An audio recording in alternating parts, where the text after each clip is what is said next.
Hey everybody, it is Yanni Hamburger back, and we are doing our 31-day horror challenge. Yeah, I'm trying to get my face on camera. What can I say, right? It is the 31-day horror challenge. Like I said, well, today we're doing psychological horror, and we're going to go all the way back to 1931 for this. Yes, 1931. It's not a film a lot of people have seen, at least the original version. A lot of people have seen the remake that was done in the 1950s. Today, we're doing M.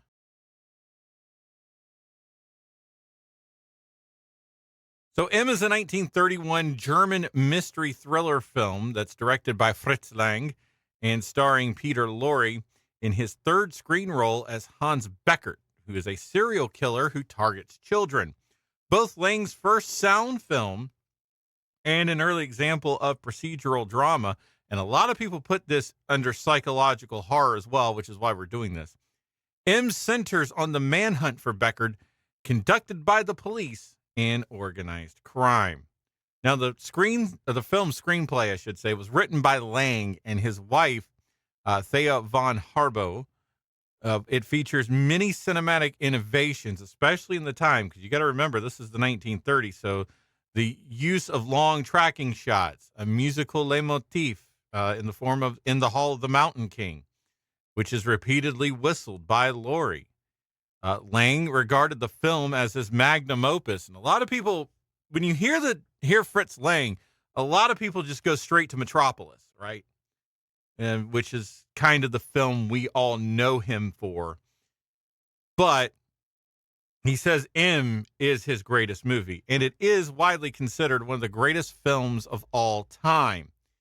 Now, again, a lot of people know the American remake, which was made under the same title, but by Joseph Losey in 1951. So here's how things go.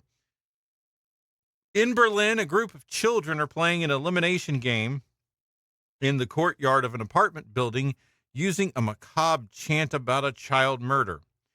Frau Beckman sets the table for lunch while waiting for her daughter to come home from school. There's a wanted poster, warns of a serial killer preying on children as anxious parents, I should say, wait outside a school. Elise Beckman leaves school, bouncing a ball on her way home when she runs into Hans Beckert, and basically he offers to buy her a balloon from a blind street vendor and walks and talks with her. Ellie's place at the table remains empty. Her ball rolls away, and through a patch of grass, her balloon is caught in the telephone lines overhead. So obviously, they're trying to uh, make it look like either she's been kidnapped or she's already been murdered.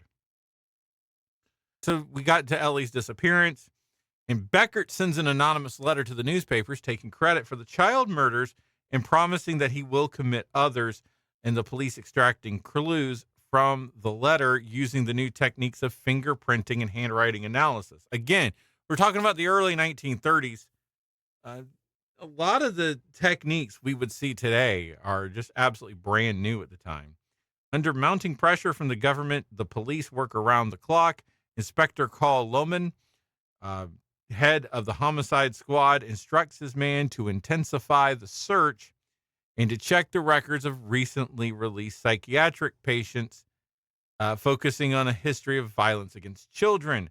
They stage frequent raids in the seedier parts of the city to question known criminals, disrupting organized crime so badly that Der Strinkner, which is the safecracker, summons the bosses of Berlin's basically mafia in a conference to address the situation. They decide to organize their own manhunt, which beggars using to watch the children. The police search Beckert's rented room, find evidence that he wrote the letter there, and lay in wait to arrest him. Beckert sees a young girl in the reflection of a shop window and begins to follow her, but stops when the girl meets her mother. He encounters another girl and, again, befriends her. The blind balloon vendor recognizes his whistling. So the vendor tells one of his friends that follows Beckert that sees him inside the shop with a girl.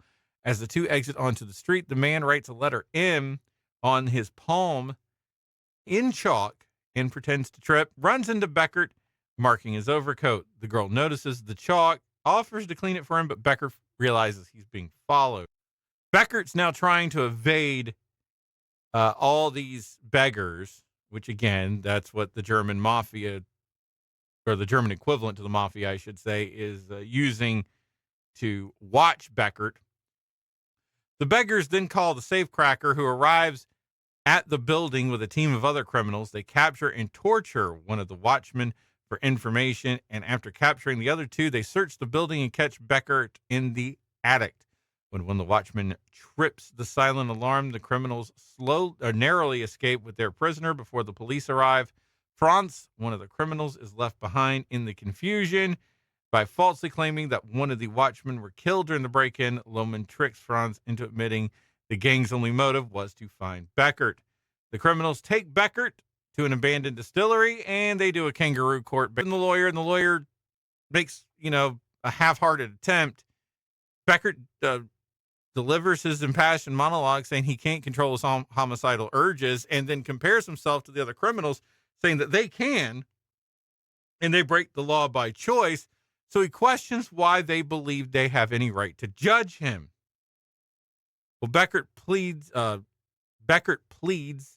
be handed over to the police. His lawyer points out that the safecracker presiding over the procedures is wanted on 3 counts of manslaughter and is unjust to execute an insane man. Just as the mob is about to kill Beckert, the cops show up and arrest him and the criminals. As the panel of judges begins to deliver the verdict at Becker's trial, the mothers of 3 of his victims are seen crying in the gallery.